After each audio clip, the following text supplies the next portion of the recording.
Hello everyone, and for this tutorial we will be using Blender 2.8 to create a laser scene. So let's just get started. So what you want to do first is press X to delete the cube, Shift A, and you add in a plane here. Press S and drag your mouse out to scale up the plane. Maybe around there. That's a pretty good size. Then what you want to do is press Tab to enter edit mode, then right click to subdivide it right around maybe 5 or 6 times. This seems to be a good amount. Then click on one of the vertices and press, before doing that, I almost got ahead of myself there. You want to set this to random and turn it on. Then what you want to do is press G to grab and scale your mouse out using your mouse wheel. And raise up and drag up. Do this a couple times.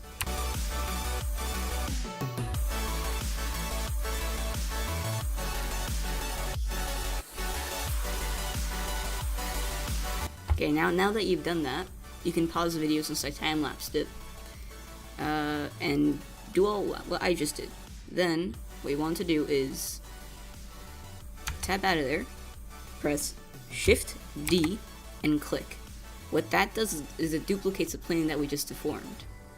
So we can add a wireframe modifier onto it.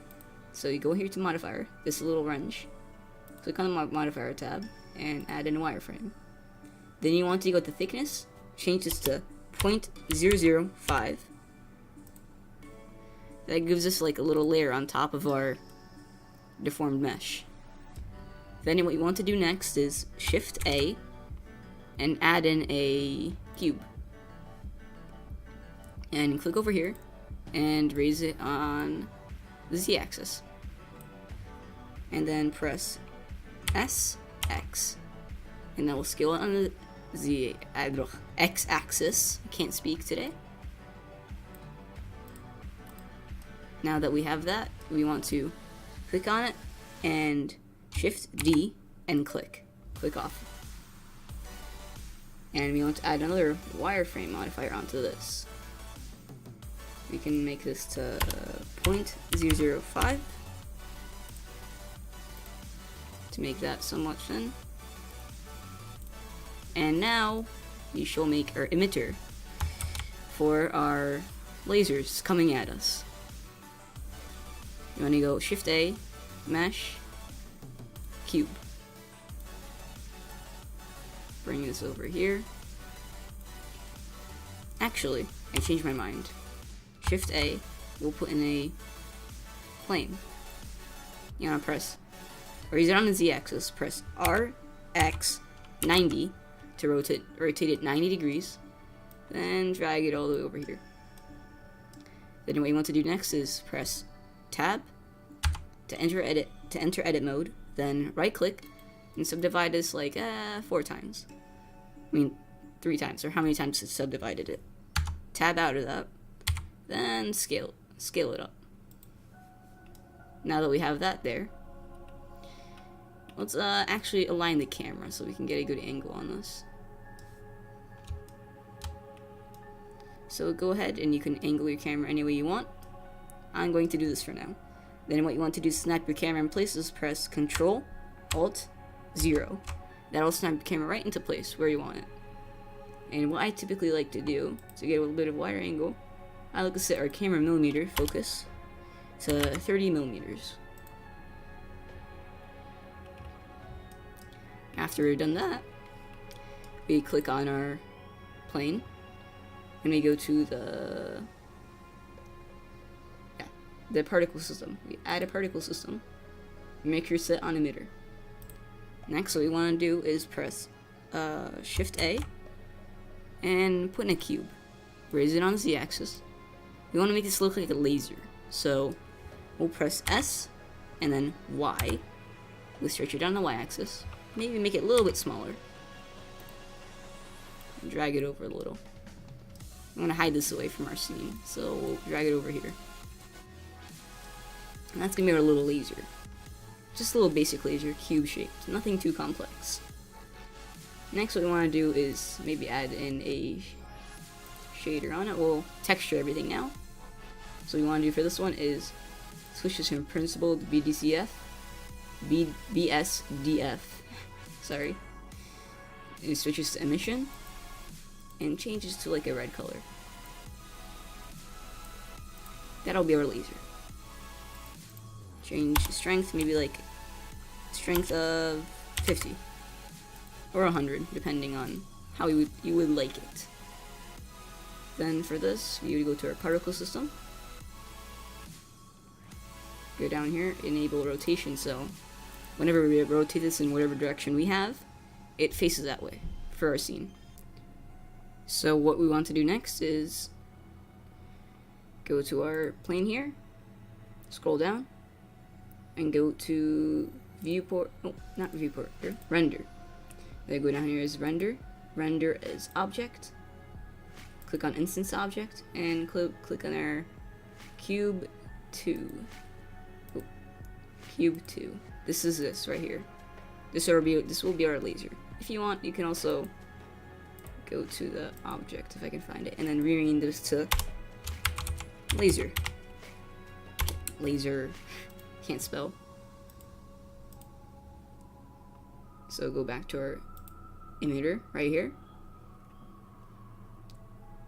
And what we want to do is, we'll tweak this on later, but I think what we should have it set to is maybe around 10,000 for a number. And what will happen is that it'll emit from our vertices, so it'll go straight at us like that. So we'll tweak that later.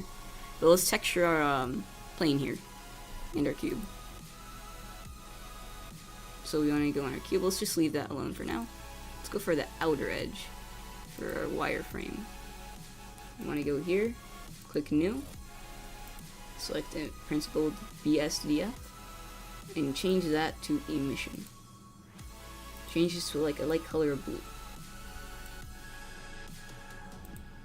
Click on our deform mesh wireframe, click new, do the same thing. Change this to like a blue. Change this maybe like a strength of 10. Let me do that for the other one.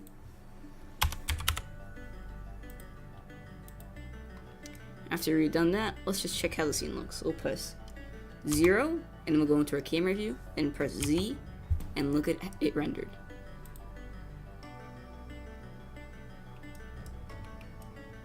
Okay, so things are coming along pretty well. So for the world, forgot to do this.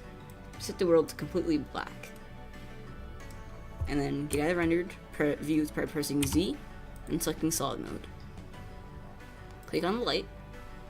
Let's make it a thing. Let's like change up the colors to make it a little funky. So we could make this like purple, and press Shift D, and press X to move it on X-axis, and drag it over. Press Shift, and select this one, and bring them down a little. That'll add some colors to our scene.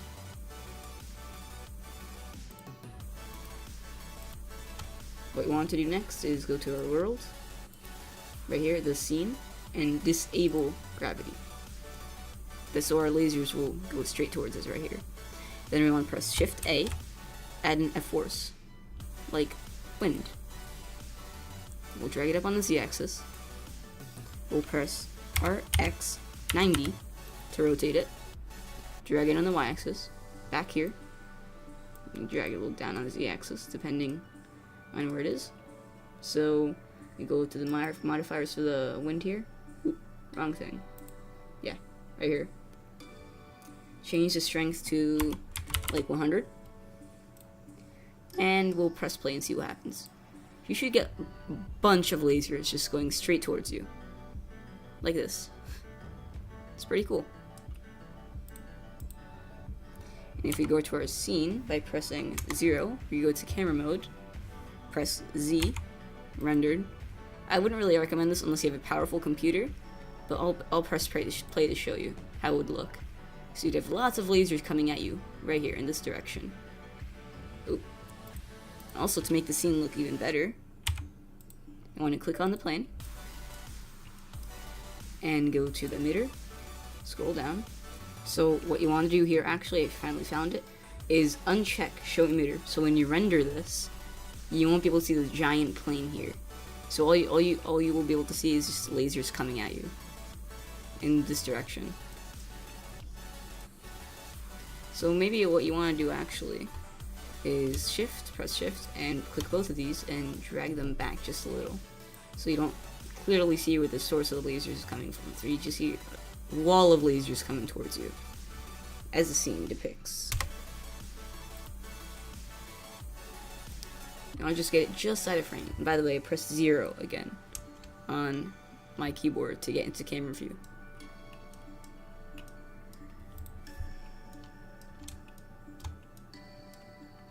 Press on both of them, just get it where you're just out of camera view.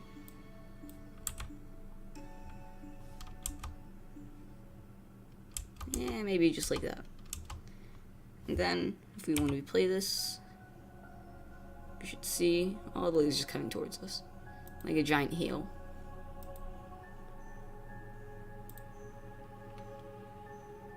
Pause it, you can see all the lasers. Cool. See all the lasers, just laser fest.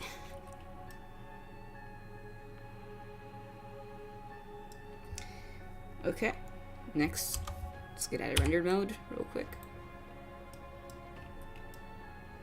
See if we can tune, actually, let's go back. See if we can tune on the lights a little. Like select it, maybe even change this to a different color. Maybe like a cool blue to give it a nice effect. Maybe bring it slightly back to illuminate the back of the cube. Press Z to go back to solid mode. What you could do even further as an extra to complete the scene is that you could click on, of course, the cube, and click make sure this is random and turned on. Press tab, right click, subdivide this a couple times, make this look like a terrain. So you could press G and make this like deformed and bring it outward like this.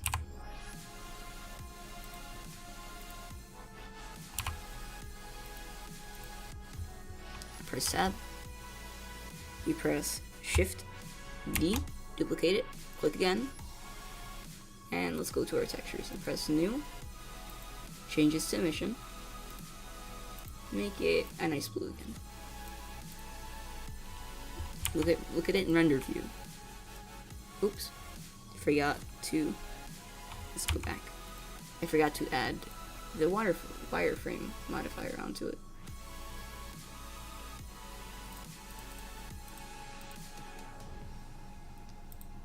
Add modifier, wireframe. Change its thickness to 0.005. And if you want to do this, you should probably get rid of the old wireframe. Press X to delete. Now, this should look much better. We'll click back on this. Let's see if we can up the strength on this to like 10. Make it pop a little more. Press 0 to go in camera view. Z rendered. Now this is starting to look cool. We could do later on, maybe, to improve the scene even further, like I said, is maybe put a character here, taking cover for all this fire, of this rampage of lasers coming at it. To finalize the scene, we shall use keyframes to make the camera move, to make it a little better. Every single part adds on and onto the scene and makes it a little better. A little something goes a long way. Then once you, I forgot to say, press I, click on location, rotation, scale. When you have the camera selected, it'll insert keyframes here. Click jump to the last keyframe, and then +1 so you don't have a duplicate frame. Drag this a little bit down. Maybe move the camera, maybe move your view a little like this. Press Control Alt 0 to snap the camera back into place. Press I to insert keyframe. Click on location, rotation, scale. And you should have your camera moving as the barrage of lasers coming at you. And you have this little scene, which is quite nice. Well, anyway, let's get into rendering. So you want to go to samples, make sure you're on the Eevee render engine, actually. Forgot to say that in the beginning. I'll put text in the beginning to make sure you guys see that. Maybe bring up the samples if you have a good enough computer. Render to 100. Turn on ambient occlusion, subsurface scattering, screen space reflections, and volumetrics. This will all make the scene better. Then what you want to do next is go to sampling, click on this right here. Leave the frame rate as it is. Change this from PNG to FFmpeg video. Click on RGB, encoding, MPEG-4. Change this to high quality, and this to real time. And your settings are all nice and dandy. You can change your output, but I'll leave mine. I'll change that later for mine. So then what you want to do to finish it off is go up here to render and click render animation, and you're good. Well, anyway, this is a tutorial on how to create this laser animation. I'll see you guys later.